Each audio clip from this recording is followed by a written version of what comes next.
Thanks for coming. Thank you for your talk, Mark. I'm going to talk a little bit today about something that's been bothering me. I've worked in conversation design for 8 years, and the last 3 I've worked in kind of a consultant designer role, meeting with companies who are really excited about voice, they want to get into the space, and they don't exactly know what to do. This talk focuses on, I think I've finally figured out a way to explain something that is really, I think, kind of difficult to understand. So I'm going to just kind of walk through an example of what it really means to be conversational. So usually when I walk into the room with a group of clients, they say, we have an IVR system, we've had it for 10 years, we've been working on it, but it's not very conversational. And now we want to make a chatbot that is conversational. And I've started working on trying to unpack what people think conversational means. So I'll usually, say, okay, well, let's brainstorm. What are some things that conversational means to you when you say that term? People usually give examples like, oh, it means it should be like polite, it should be friendly. It should use casual language and not jargon. Okay, I'm on board. Sometimes people will be like, oh, it should be non-repetitive. Great, thumbs up, it's a good one. Oddly, I had someone suggest to me that it's most conversational if your bot uses complete sentences, which I would have to disagree with. I mean, just some quick examples of people conceive of this as sort of like a dialogue writing process, like the prompts need to contain the conversational nature. So yeah, here's a less polite and a more polite example. I would argue the order cannot be processed, try again is a little terse, it's a little rude. This is a little bit lengthier, but more conversational. Casual language, I think most of us can agree that casual language is kind of a good thing to aim for. Please state your desired task related to ordering. It's a little stiff. Hi there, I can help you manage orders. What would you like to do? A little bit more like how a server or someone in customer service would say it. Complete sentences, this is the one that I disagree with. Would you like to begin? You can just say ready or something like that. So these are the sorts of concepts that people start with when they start thinking, okay, how do we make a conversational experience? I'm going to argue that a lot of people misunderstand what that means. They're thinking about it in terms of word choice, but I think about it more in terms of behavior. So to me, this is my snapshot of my current definition.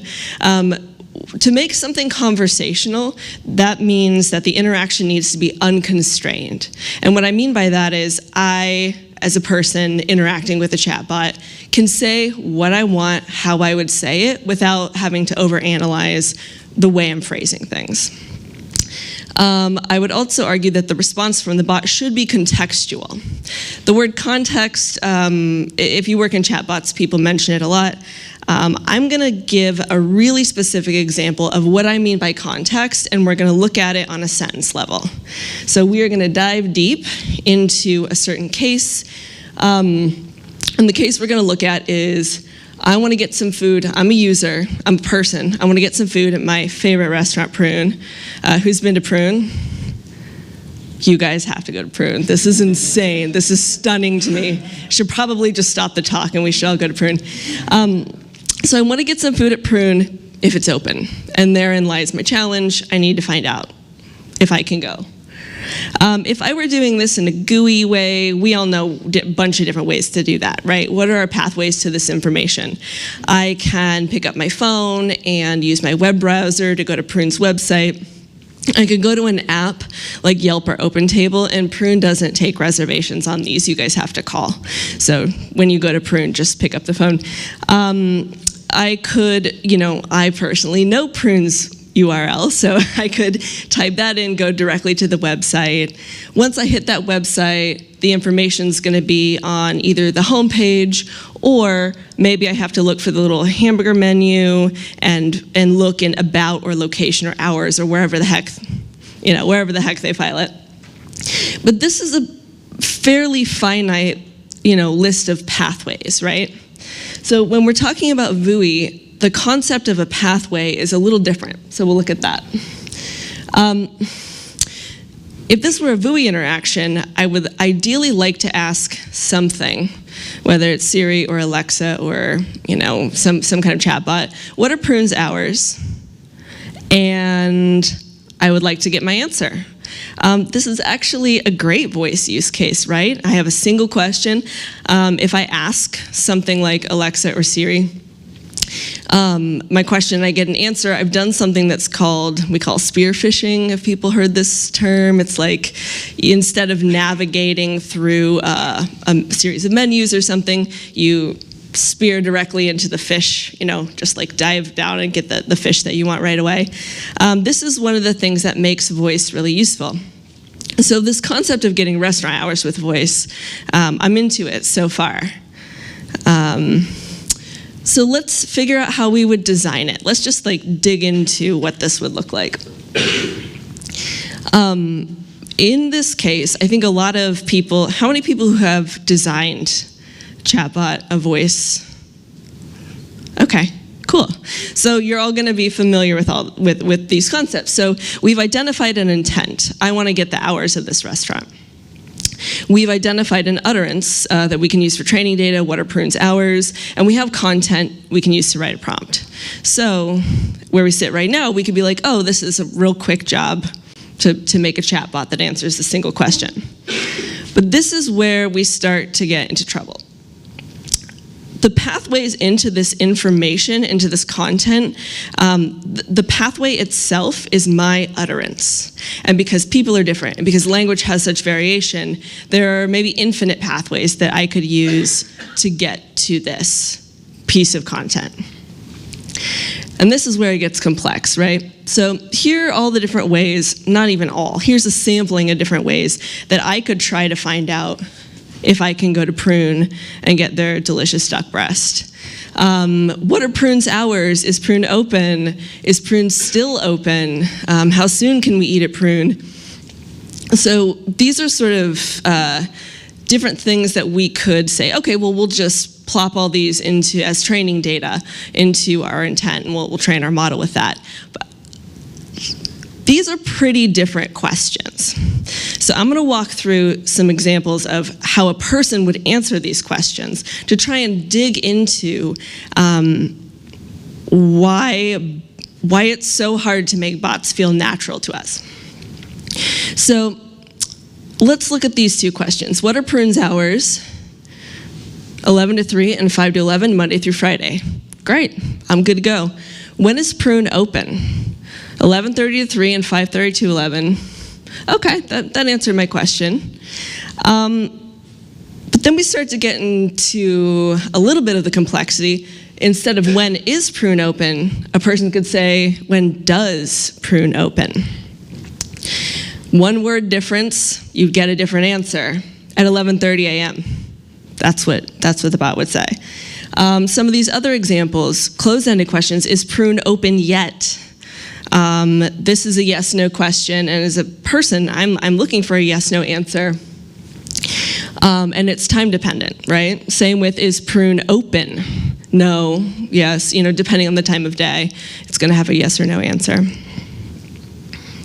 How soon can we eat at Prune? This depends on whether the restaurant is not open yet, whether it is currently open, whether it is closed and I have to wait till tomorrow. And you can see that these are very different answers than the first one that we looked at, right? That's just what are Prune's hours. Same, does Prune close soon? Yes, it closes in 15 minutes. No, it's open for 2 more hours. The prompts that are actually answering these questions are quite different. So as a voice designer, I don't think in terms of like a get hours intent. I think a little bit finer grained than that, so we can figure out the actual spread of the content we might have to amass. So when I start to go over these examples with people, and a lot of times it's with developers, they start to go, this is nuts. We can't have 10 intents. We can't do this. And there are a lot of constraints that go into it, but this talk is about why it's difficult and not presenting all the solutions. So let's say as a group, we're working on designing this and we go, okay, we are getting a little too specific. Let's just write one answer and people will get their information even if it's worded a little differently than they imagined. So I'm going to walk through some examples of how this can feel okay and then how it can feel pretty jarring. So my question is, when is Prune open? Prune is open 11:30 to 3 and 5:30 to 11, Monday through Friday. I'm good. No complaints from me. Is Prune open? Prune is open 11 to 3 and 5:30 to 11, Monday through Friday. Okay, I got my answer. I was hoping for a yes or no. It's a little bit more information than maybe my brain was sort of expecting. That's okay. How soon can we eat at Prune? Prune is open 11:30 to 3 and 5:30 to 11. Now I'm having to do a lot of extra work to get my answer. I have to think about what time it is. I'm really asking for very different information than I'm getting from this prompt. And that's the gap. That's the gap between something that feels human and something that feels like a bot. I, as a user, can ask a bunch of different questions through all these different pathways, and if they all arrive at the same content, then that's when the experience starts to feel unintelligent, right? And that's not what we want. It doesn't feel conversational. So yeah, let's just look at a couple of these examples. Like, I would say that is conversational. I would say this is very obviously a bot. Same, how soon can we eat at Prune? In 30 minutes. This is the kind of content that people are looking for. So this is what I mean when I say what matters most is this behavior, right? This is a question of word choice, but we're digging into the sentence structure of my question as a user. And as people, we do this instinctually. We don't consciously come up with this. But I asked a question that was so natural to me I didn't even think about it. And if the bot can answer me with a very custom answer on a sentence level that matches what I was looking for, then you're getting into a really human place. So again, it's not just a matter of word choice in the way people think of it. I'll make it sound friendly or make it polite. It's word choice and sentence structure and grammar and the relationship that they form to reflect context back to a user. So yeah, there's my problem that I have been digging into and trying to explain to people some of the complexities of voice design. So I guess we can do some questions. Sure. Let's see. Anyone in the audience have questions? All right, bring right over.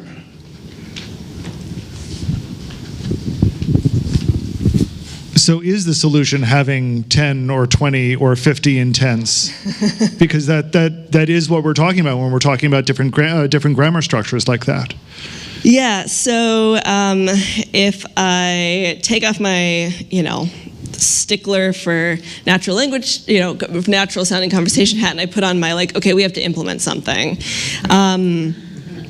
Then I would just hand the problem off to a speech scientist.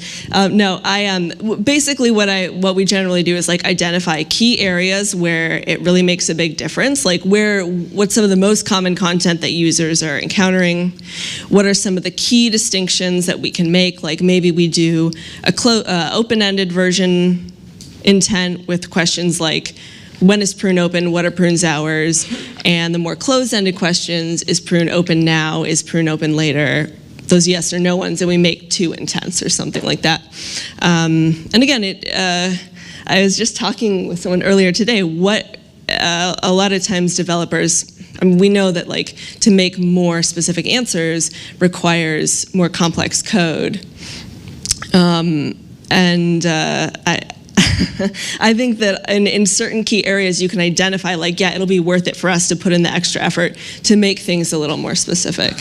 But I know Alan, so I'll talk to you later about what your answer would be. That wasn't a leading question. This is a little broader, but in those examples, it looked like you could pretty much almost hard code the responses from those types of answers. So I'm wondering more generally, how useful is really the AI and ML in those kind of scenarios compared to just sort of writing out the potential, like a tree structure? You know, to be honest, that is not my area of expertise. So there are probably other people in this room who could answer that question better than me. Thanks. Is there an assumption in what you just said that the voice is the only channel that's going to be used? In other words, combining it with a visual interface may be, open up vistas that just are not available. Yeah, that is a great. That you're talking about. That's a great point. I think that in voice-only interactions, the only interface to communicate any information, the interface is language itself. When we introduce visual elements, you can present information in terms of like a graphic or something, which doesn't even have a grammatical structure. So when you introduce visual elements, you do offload a lot of the communication work away from language and into something else. And I like multimodal interactions for that reason. So question, have you done studies to measure sort of the degree to which people will deal with this incongruity? Like, how granular do you get around, at what point do people abandon the shopping cart or whatever and look for some other way to interact with the content, right? Let's see. So in terms of like recent studies, I haven't done like formal research other than like user testing in specific projects that I've worked on. But I got my start making these giant, very ill-advised, although we didn't know it at the time, kind of chat bots it was for like a startup. This was how I got into voice design. There was this startup and they were making these virtual patient characters, and they were going to teach nursing students how to interview patients. And so we made these giant chatbots that had like 2,000 lines of dialogue and like 8,000 intents, and it was just kind of shocking. And in the medical context, the way that you form a question is really significant. So like nurses and other medical professionals are trained to like use open-ended questions when they're getting general information or introducing a problem, and they're taught to ask follow-up questions in different structures to get more like confirmation so that they can actually reach a diagnosis or get the data that they need. And I spent 5 years working at that company and we did tons of research on that problem, and like we made different intents for the same question, whether it used blaming language or non-blaming language. Like, for example, what's preventing you from taking your medication versus why aren't you taking your medication? We made those different intents because they were significant to the way the virtual patient would answer them. And the point was to train medical folks how to ask questions appropriately. So in a situation like that, it was really important to parse things out as carefully as that. Now, with an interaction like this, I guess you could argue it might be a little bit of overkill, but I think it's instructive to kind of show how things break down. Hi, how much of an application for voice do you think there is in situations where people just want to talk to someone? And do you think this is actually being the case now more than we might even think? Is there a situation where someone wants to just be heard and not necessarily have something so specific be responded? Like in a mental health capacity, same way you pay $100 an hour to go talk to a psychologist and maybe he just writes down a few notes. Is there an application for this for voice? I mean, it's so complicated, right? Like I see both, and I'm sure as you do, I see both the promise and the peril of doing that. And it's also happening. Like there are a lot of chatbots in development. I think they're more experimental, but if anybody in here has worked on them, come talk to me because I'm curious about them. But yeah, the sort of like using chatbots for therapy or as listening device or as like a pathway to self-reflection, I think does have a lot of promise. But I also think, again, to Mark's well-argued point, like if you don't have good design and you don't have good user research, you're kind of going to end up with a bit of a nonsense machine, I think. And that if I were feeling alone, that might make me feel worse. So I think the stakes are highest in that example. Okay, one last question.